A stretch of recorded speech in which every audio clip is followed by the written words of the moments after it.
Hello everyone and welcome back to the Professional Diploma in Photography. Welcome to Module 1, Lesson number 2. So I do hope that you all had a chance to see Lesson number 1 and I do hope that you all enjoyed that lesson as well and got inspired to get out there and start photographing, and we're able to maybe put some of those tips that I gave in that lesson to use. We've got a lot to dig into this lesson, so let's get on in it. But before we do that, I just want to ask you a question. So, which one of these was taken with a smartphone? So we have two magazine covers here from two very popular publications, perhaps one much more popular than the other. We've got Time and we've got Elle. So one of these was taken with a smartphone, and well, I want you to tell me which one you think it was. Now, the answer will be revealed at the end of the lesson, so be sure to stick around until the very end of the lesson to find out which one of these was taken with a smartphone. And no looking it up in the meantime. You know, have a look at the photographs and make an educated guess, and well, I'll let you know everything at the end of the lesson. So you're here with myself, William Eames. Great to see you all back for this lesson. As I mentioned at the start there, I do hope that you all enjoyed lesson number 1. And I do hope that it got you thinking maybe a little bit differently about your photography and types of photographs that you can capture. Remember, the key to success on these lessons is to keep attending. So we've got one lesson down, which is a good start, but we still have a long way to go yet until we get that professional level certificate in photography. But it's a very fun journey, and in every single lesson you are going to see your photographs improve. Now remember as well, if you have any questions at all throughout these lessons, to ask Morpheus and to ask your classroom as well. You can put the questions in the classroom if you find that Morpheus isn't giving you the correct response. Now do remember, he is an AI, so he does need to improve. So remember to rate those responses, and that is going to help us to make those responses better for you and for students who are coming to the classes after you as well. And anything outstanding, support at shawacademy.com.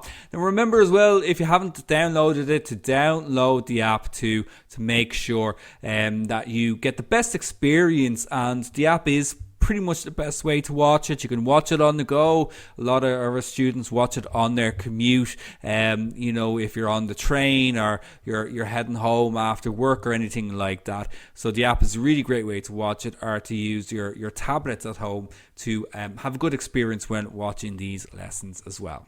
Now, so not as much housekeeping as the first lesson. Thankfully, we can just get right into this lesson. So we're on lesson number 2, and we're going to have a look at camera basics. So we're going to have a look at how to start taking control. We're going to demystify all the parts of our cameras, all the buttons on our cameras. I'm going to have a look at all the different modes that are available to us as well. So let's have a look at camera components first of all. Now, for the purpose of this lesson, I am going to be looking at a Nikon DSLR. Now, there's absolutely no brand affiliates on these courses, but basically all of the buttons and everything that I discuss, all the components that I discuss, are pretty much universal, and you will find them on your own cameras. Now, if you're using, say, a compact or a smartphone, obviously these are going to be a little bit more limited, but in general you're going to be able to find these functions in some capacity on your phones or your cameras. Remember to check your camera's manual as well. It's really important that you keep that as a reference. If you find a new term or you learn something new about photography and about your cameras, check it out in your camera's manual to see where it's located on your own camera. So let's break it down and let's have a look at the back of our cameras first of all. So here we've got the back of a DSLR. Now, as I said, this is pretty standard. So while it might look slightly different from your own camera, all the buttons and the features are going to be available there. They just might be rearranged. But the very first thing to have a look at is our LCD, our liquid crystal display. our LCD. So if you've ever wondered what that means, liquid crystal display, and this is obviously where we can view back our photographs, where we can compose our photographs and find lots of other information out about our cameras, like for example the settings that we're using at any given time. Then we have our menu.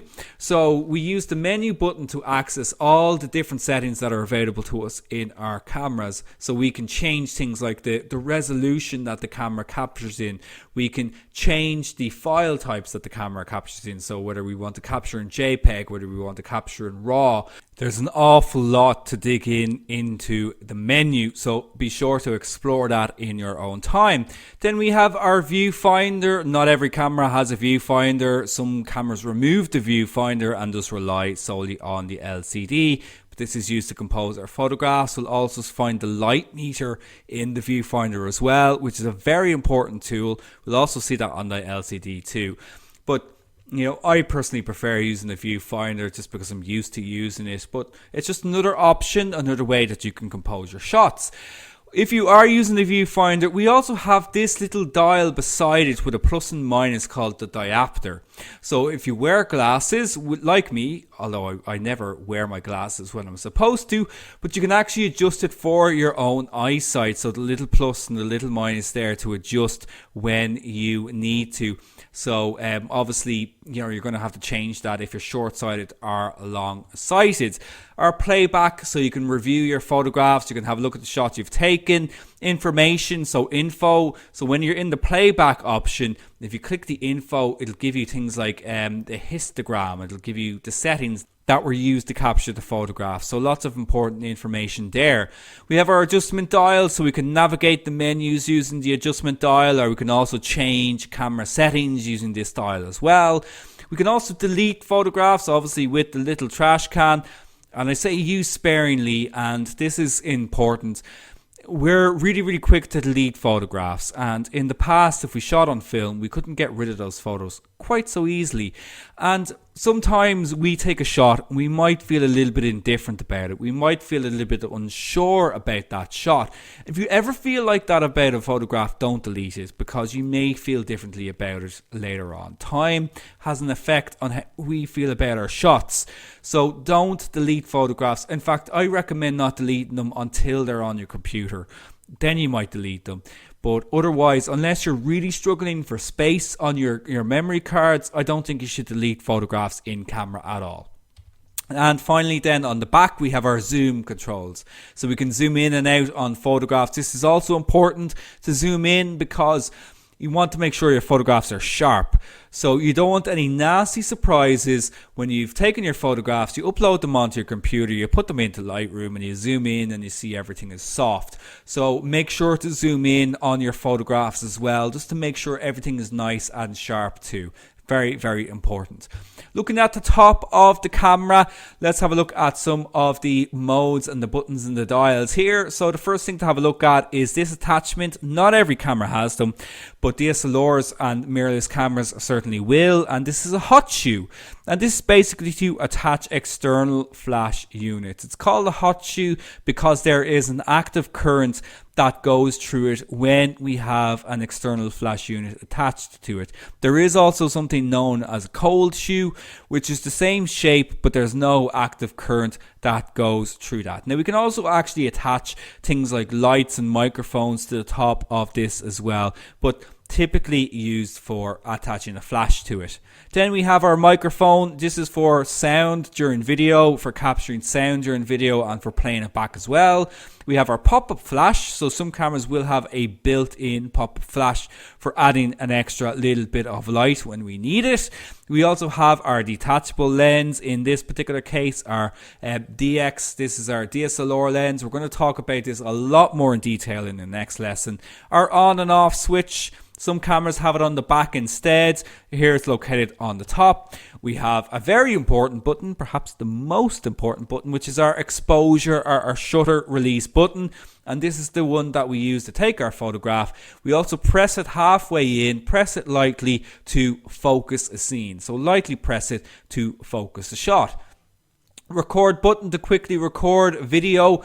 Now, we don't talk about video on this course, so that we've a separate course for that altogether, because it is its own thing, it's its own area. But if you want to take video quickly on your cameras, you just press the record button there. We have an exposure compensation button. I won't go into detail about this now. It is an important button, but we'll talk about that all the way in lesson number 7.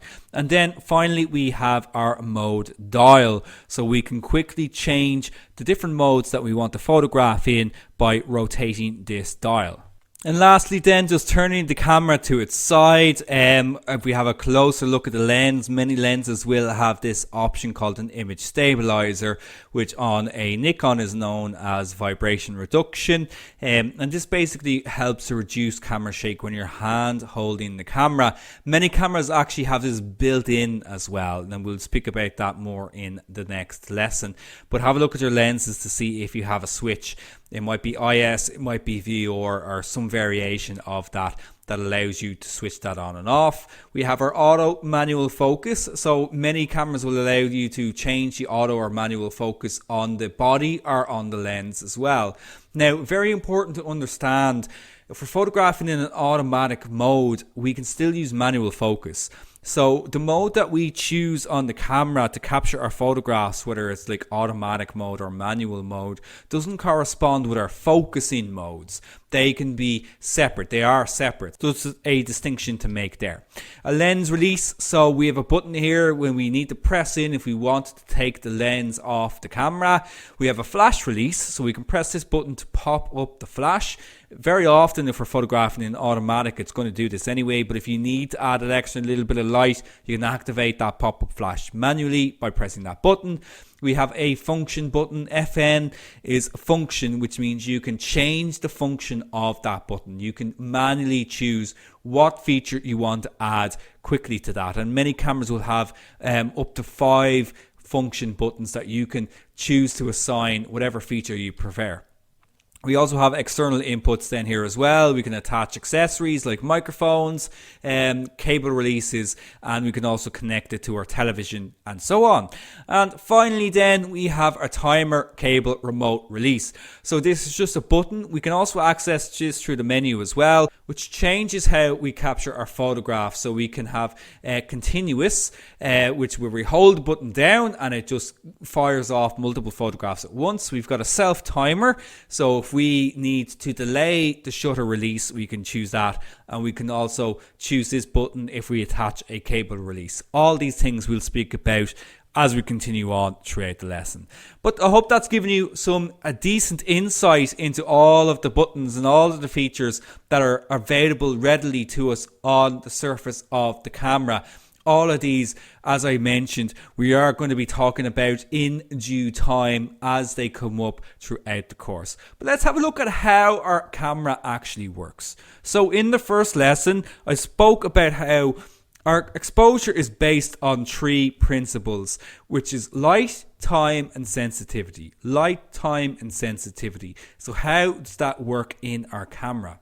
Well, if you're anything of a historian or an artist, you've probably come across what's called a camera obscura. Camera obscura has been around for centuries, for a very, very, very long time. Long before we were able to record photographs, a camera obscura existed, and was actually also used back in Renaissance times as well.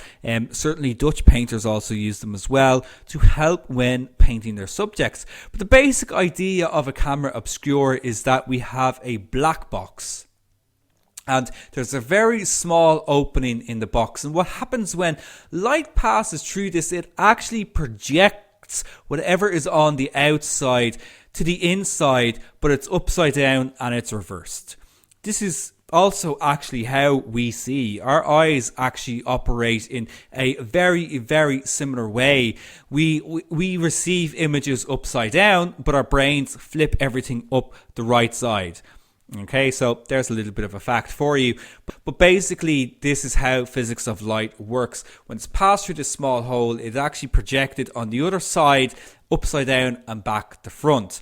Now, camera obscuras were used throughout history, as I mentioned, for painting, but they were also used by architects and by mathematicians as well. So they would point the camera obscura, similar to this one here, at something, in this case, the Leaning Tower of Pisa, and it would project the image onto a piece of glass, and they were able to then draw that image based on that reflection. So it was used to document, things like historical images like this, like paintings, like anything mathematical as well, through this basically manual recording onto paper or with paint. Now, that is how our cameras basically work. The big advance was that we were able to record images onto light sensitive material, and this is where photography was born. So to give you the briefest history of photography that you'll ever come across. So first of all, light sensitive materials were discovered in around the 1700s, but it wasn't until around 1826, 1827 that Niepce, a difficult one to pronounce, produced this photograph, the view from the window at Le Gras, using a camera obscura with light sensitive material. Then we have Laycock Abbey in 1835, produced by Fox Talbot, which is a prototype for a negative. But it was actually Louis Daguerre in 1839 with the Boulevard du Temple, which was officially recorded as the invention of photography. He actually collaborated with Niepce in developing his camera, but Niepce was unfortunately gone by the time that photograph was taken. And the daguerreotype then determined the photographs for the next couple of decades after that. And studio photographers dominated, so photography wasn't really something that was available to the masses until 1900, when we got the box brownie developed by Eastman Kodak. And this was the rise of the amateur, and I say an amateur in inverted commas, because basically these were people who were photographing for the love of it and not photographing as a profession. There was the famous slogan, "You push the button, we do the rest." So throughout then the 20th century, 35mm dominated. It wasn't the only medium, of course. There was medium format and large format photography as well, but 35mm really opened it up to the masses, and in particular for journalism it was absolutely vital. Then in 1957 was the first digital photograph. The very first photograph was in 1957. Now, this was a scan, so it wasn't captured on a digital camera. The first digital camera that captured the photograph was in 1976. That was actually also developed by Kodak as well.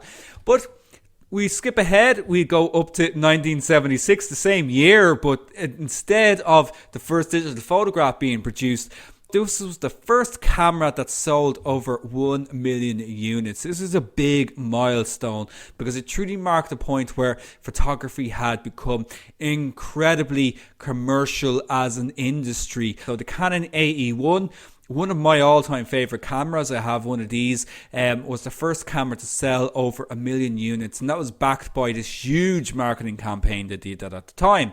Skipping ahead then, in the late 1990s, early 2000s, digital technology took over. Digital cameras came in and completely revolutionised how we took photographs up until modern day, where phones are now our primary method to capture photographs. They all came from the camera obscura.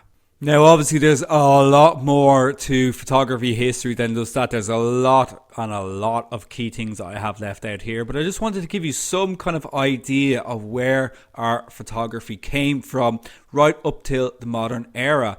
So what happens then when we actually take a photograph? What happens when we click that shutter button? So let's have a look at our exposure triangle again. So going back to lesson 1, we had a look at light, time and sensitivity, how they all came together to create our exposure. So when we press the exposure button, the first thing that happens is that light enters through the lens via our aperture. So our lens opening. So the amount of light that enters through is controlled by our aperture settings. That's going to be lesson number 6. Light is recorded for a certain amount of time via shutter speed. So shutter speed controls for how long light enters the camera. Okay, and that's lesson number 5. And then finally, light is recorded onto the film or camera sensor to make our photograph. So light and time are the two most important elements, but sensitivity is also important as well. I would call it a tertiary setting.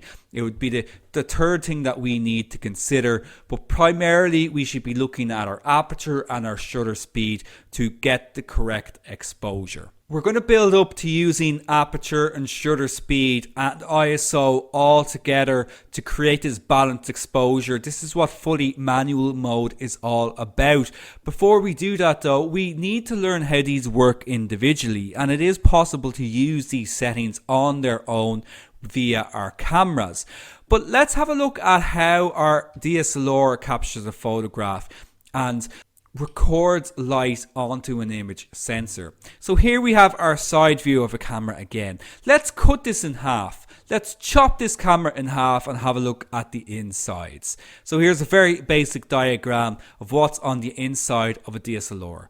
First we have our light entering the lens. So light enters through the lens, it passes through our apertures. So we choose how much light enters through the lens by controlling the aperture.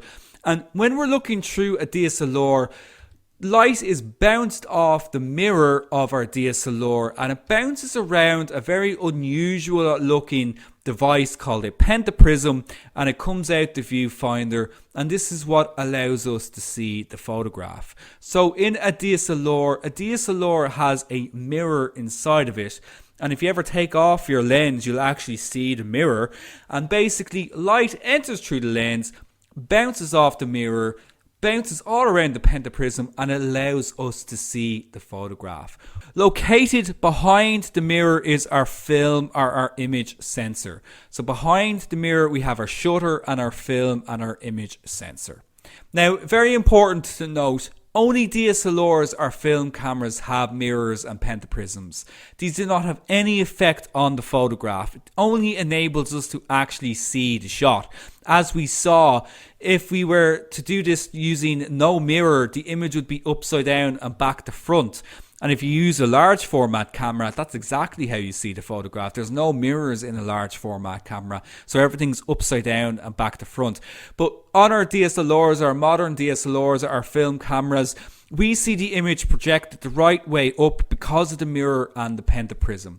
They don't have any effect on the photograph whatsoever. Now, when we press our exposure button, what happens is that the mirror moves out of the way, the mirror lifts up and the shutter opens, and this allows the light to hit the image sensor, and it's recorded onto the image sensor for the duration of time set by the shutter speed. So DSLR is digital single lens reflex. The digital simply stands for digital because it's a digital camera, but the single lens reflex part refers to this action of the light entering through the lens, the mirror moving up out of the way, and the reflex action of the image being captured and the mirror dropping back down when the image is finished recording. Now think about this. When you take a photograph, if you're using a DSLR, what happens when you take a photograph? For a split second that you're taking that shot, what happens when you're looking through the viewfinder? So I want you to type that into Morpheus. Now, if you haven't got a DSLR, don't worry about it. But if you have a DSLR and you take a photograph, what happens in that split second that you take the shot? Okay, so if you said that the image goes black, you're 100% right. And the reason that the image goes black for a split second is because the mirror has moved out of the way. So light is not being reflected off the mirror anymore. It's had to move out of the way to allow the light to pass through to hit the image sensor. Now, if we're using a bridge camera, a smartphone, a mirrorless camera, anything like that that doesn't have a pentaprism or a mirror inside it, the process is a lot more straightforward. Light enters through the lens. When we take the photograph, the shutter simply moves out of the way and allows light to be passed onto the image sensor to record the image. Now, in our smartphones, there's no shutter as such. There's no shutter curtain. It just the image sensor simply activates for the amount of time that we choose, or that the camera chooses itself, to record the image. And fundamentally, that's how it all works. So it's this combination of the aperture allowing a certain volume of light to pass through, and the shutter speed controlling how much time the light is recorded onto the camera's sensor. And fundamentally, that's how we get our photographs. Obviously, there's a lot more to it than just that. Now, just a very quick note on sensor size. So sensor size can be a little bit complicated, so I'm not going to go into too much detail about it right now. But basically, there are lots of different types of cameras out there, as we have seen, and they all work on the same principles. Light controlled by the aperture and time controlled by shutter speed. Where the difference in quality comes from, it comes from a combination of the lenses that are attached to the camera, and it also comes from the size of the image sensor, and indeed the quality of the image sensor as well. There are lots of different sized image sensors. So the image sensor is simply the size of the chip that records the photograph. Now, the largest ones available at the moment are medium format image sensors. So they'd be found in cameras like Hasselblad cameras. Fujifilm have a range of medium format as well. These are very expensive cameras though, and I mean you're talking $5,000 upwards, in some cases all the way up to $40,000, depending on the camera. So these are very much out of range for the majority of people. Full frame cameras, these are 35mm sensors. Now that means 35mm across, going from the diagonal. This would be considered the standard because it was the standard film size. 35mm film, 35mm sensor. This is considered full frame. Then we've got APS-C sensors. These are in kind of more entry-level cameras. They're in some mirrorless sized cameras as well. There's just a slightly smaller sensor. So the image quality not quite up there with a full frame, but you'd be hard pushed in this day and age to see the difference, to be 100% honest. Then we've got ones that are known as micro four thirds. These are even a smaller sensor size. So these would be found in cameras like this one here, the Olympus, which I actually have one of those myself. Great little camera. Then we've got 1-inch sensors, found a lot of compact cameras, and then we've kind of got our smartphone sized sensors. So if you're wondering why there's a difference in quality when the fundamental principles are the same, it's light and time, it's down to the quality of the lens, and it's down to your image sensor size. It's not anything to get hung up on at the moment, because we are going to be talking about it a lot more. Like, the technology just keeps getting better and better and better. There's a lot more being fit onto these smaller imaging sensors that it's actually getting hard to tell what type of camera certain images were taken on. But we will certainly come back to that when the time is right. Let's move on to the last portion of this lesson and have a look at choosing the right mode for the right scenario when we're out there photographing. So the first thing to talk about is, of course, our mode dial. So most cameras will have some type of mode dial located on the top of the camera for quick access to the different camera modes. Now, not all cameras are designed the same, so it may not be on the top of your camera. It might be actually something located in the menu. Do have a look, because a lot of cameras will remove a lot of buttons and put them in the menu instead to make cameras smaller and more compact. But generally, the most kind of frequently used modes are going to be found on the mode dial. And it's a good idea to have your camera manual handy as well when you're learning about all these different new modes. But the first one to talk about is, of course, the old reliable auto mode. So the automatic mode, great for everyday photography. But this is the mode that we want to get away from as well, because there's a big disadvantage with using auto mode, and that's how we have no control whatsoever. So let's have a look at auto mode. It's great, as I mentioned, it's convenient for pick up and go. You want to start enjoying your photography straight away, you want to start taking pictures straight away, simply switch the mode to auto. Now, it aims to get the correct exposure every time. So all it knows is that it wants to get the right amount of light into the camera to make sure that the picture looks good. It does not know anything about your creative ideas about a shot, whether you want to control the motion using shutter speed, whether you want to have a nice shallow depth of field using aperture. It doesn't know anything about this. It just wants to get the right exposure, so we sacrifice control using auto mode. But it is a good fallback. If you're under pressure, you have to get the shot, just snap a few away on auto just to cover yourself.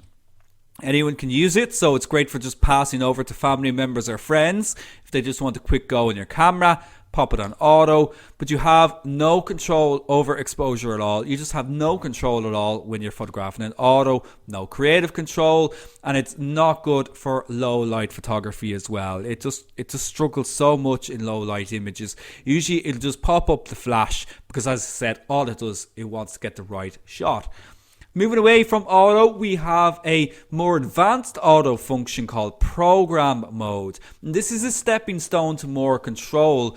And the way I would kind of consider program mode, it's almost like the professional's automatic mode. Okay, so it's a semi-auto mode. This means that some settings can be changed. So we have a little bit of control when photographing in program mode. It calculates the best shutter and aperture combination for the scene, okay, but we can adjust one part of the exposure. So, for example, if I'm photographing in program mode and I decide that I want a shallower depth of field, I can still adjust my aperture in program mode, but it will control the rest of the exposure. It'll control the ISO and it'll control the shutter speed settings to make sure that I still get the correct exposure. So I can adjust things like my shutter speed and my aperture, but the camera will always control one or the other of the settings. But it is a stepping stone to full control. It'll help you to get familiar with making some changes to the aperture and changes to the shutter speed, just to see the different effects that you can get. And as I mentioned, I consider an auto mode for professionals. A lot of professionals will actually just photograph in program mode and make minor adjustments as needs be, as they're photographing using the aperture and the shutter speed. But it is confusing for beginners. So if you're not familiar with aperture, if you're not familiar with shutter speed, if you're not familiar with ISO and so on, this mode is still going to be quite a confusing mode to use. But by the end of this module, you'll be able to use it no problem. Next, we have our shutter priority. So this will allow you to just control shutter speed. Okay, so switching the dial to the S option, this is shutter priority.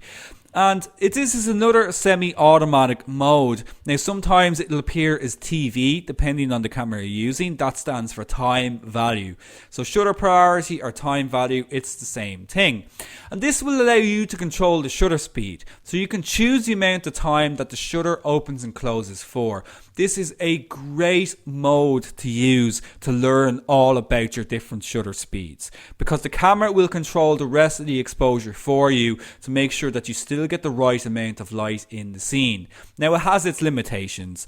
If you set a shutter speed that's way too long, like 10 seconds, you're probably going to come out with a photograph that's completely overexposed, depending on the light. We'll speak about that in a later lesson, but it's still a great way to learn all about your different shutter speeds. And controlling shutter speed allows for motion and movement to be either frozen or to be blurred. We select very fast shutter speeds to freeze motion, or we select very slow shutter speeds to blur motion. So it's great to experiment, and I really want you to do that after this lesson. Set your camera to shutter priority and start experimenting with the different shutter speeds. Now, control is still limited.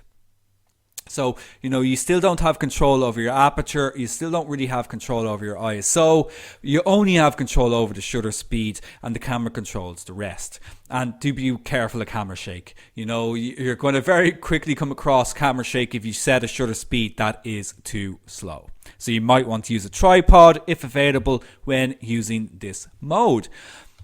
As well as our shutter priority, we also have aperture priority. And very similar to shutter priority, aperture priority allows us to control only the aperture while the camera controls the rest. So aperture priority, another semi-auto mode, it may appear as AV depending on your camera aperture value. And you can change the aperture, the lens opening size. So basically the aperture is located in the lens. It's not located in the camera. The aperture is located in the lens, and you can control the size of the opening using aperture priority. Now aperture controls depth of field. The camera will control the rest of the exposure, but controlling aperture controls the depth of field in the scene. And this, as I mentioned, similar to shutter speed, it's a great way to learn apertures and see depth of field in action. So depth of field basically is this effect where we can see a certain amount of the photograph being in focus and the background might be blurry. You see it very, very frequently used in macro photography and in portrait photography. Lesson number 6, we'll speak all about it in great detail, but it's a good way to get familiar with it. Do be aware though, aperture selections, so basically the size of the aperture opening is limited by the lens, and we'll speak about that in the next lesson. But not all lenses are created equal. There's different aperture sizes depending on the lens that you are using. And for this reason, apertures can be very difficult to understand at the start. I find them a lot more difficult to understand compared to shutter speeds. There's certain logic to shutter speeds because it's measured by fractions of a second, but apertures are a little bit more complicated than that. But no need to get too hung up on it right now. And finally then, we have our Holy Grail, our full manual mode, our complete control option. And basically fully manual mode, the M mode, this is full control. The camera makes no decisions. We have to make all of decisions. You control the shutter speed, you control the aperture, you control the ISO, you've got complete control. Technically and creatively, you make all the technical decisions about your photograph, you make all the creative decisions about what you want to capture, and you have to find the balance between the two, and this is the challenge of photography. It requires knowledge to use. Sure, that's why you're doing this course. This is exactly what we're going to use by the end of this course, and for that reason, it's the most satisfying mode to use. It's the one that you're going to feel the best about using because you'll know exactly what you're doing by the time you get to using this mode. Now, just a couple of other common modes for you to be aware of. These are ones I always get asked questions about, but they're really not as important as those kind of key modes we just had a look at. Macro mode, used for close-ups and for photos of like flowers and insects, anything kind of small or anything like that. And basically, when you switch your camera to this mode, it'll try to give you the best combination of settings to get that little bit closer when photographing smaller objects. But it's not really what we would call true macro.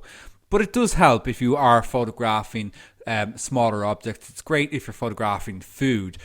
Sports, so for fast moving subjects, it's great for children because anything that's moving very, very fast, you're setting to the camera that'll choose the best settings for anything that's moving really, really fast. So it's a good mode to check out if you're into doing your action and sports photography and for restless children.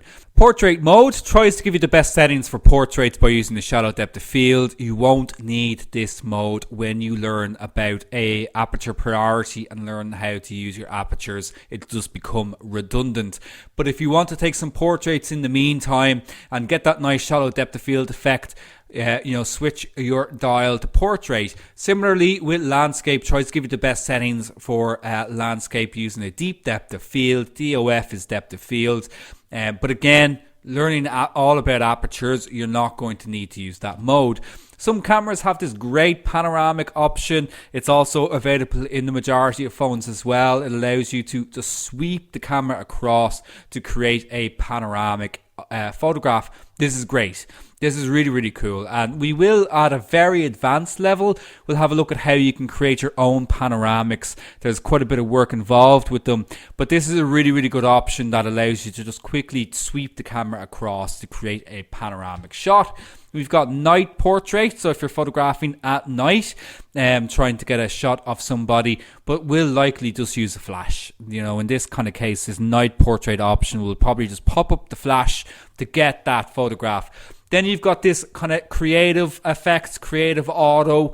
It might change depending on the camera that you're using. Just adds like different effects to your photographs. It's kind of for the Instagram generation, if I'm being honest. It's not very useful. But personally, I think it was just added to kind of compete basically with phones and filters and Instagram. So don't think you're going to get much use out of that. And then we've got C1 and C2, which is custom 1 or custom 2 or user 1 or user 2. Again, depending on the camera, this is very advanced though. These are modes that you can set as desired. They're custom functions. So you can choose what you want to set these dials as. Nothing to worry about at all for right now. So that is the end of this lesson. A lot of information in this lesson. I do hope that you enjoyed it.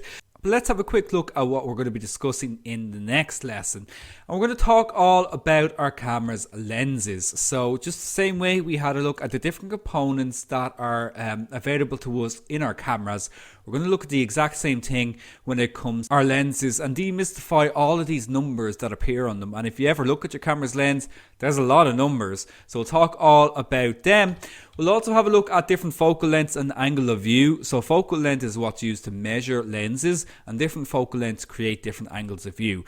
To simplify it, we're going to be speaking about wide angle lenses to telephoto lenses and everything else in between. And finally then, we'll talk about different types of lenses. So what lens are you going to use and when? I mean, they are literally thousands, probably tens of thousands of lenses. But we'll have a look at the key types of lenses in this lesson too.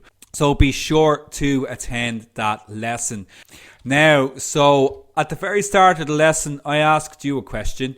Which one of these was taken with a smartphone? Now, you might have been waiting throughout this lesson with bated breath to find out the answer. And I'm sorry, but it's a bit of a trick question because both of these were taken with a smartphone. And I wanted to show these photographs to you because as I was talking about sensor size, I kind of realized that it is getting harder and harder to tell, what camera has been used for what purpose.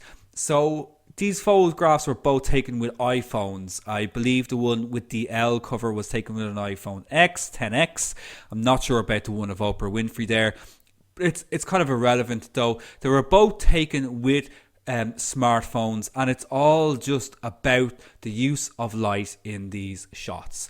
And these are magazine covers. So don't get hung up on image sensor size. Don't get hung up on things like the type of camera that you're using and so on, because these are great examples of how smartphones can actually be used professionally as well. With that, let's have a look at your lesson challenge. So thank you so much everybody who participated in the first challenge in posting up your favorite photographic style. Some really, really great shots there that everybody posted up. For this lesson though, I'd like you to tell us what camera you're currently using and post an optional photograph from that camera. So if you're using your smartphone, if you're using an iPhone or a Samsung or a Huawei or whatever type of phone you're using, or perhaps you're using a Nikon, a Canon, a Fuji, a Panasonic, a Sony, a Pentax, perhaps you're using an old film camera, perhaps you're lucky enough to be using a Hasselblad. I'd love to see what type of camera you're using at the moment and the type of photograph that you're taking at the moment as well. Facebook.com/Shaw Academy.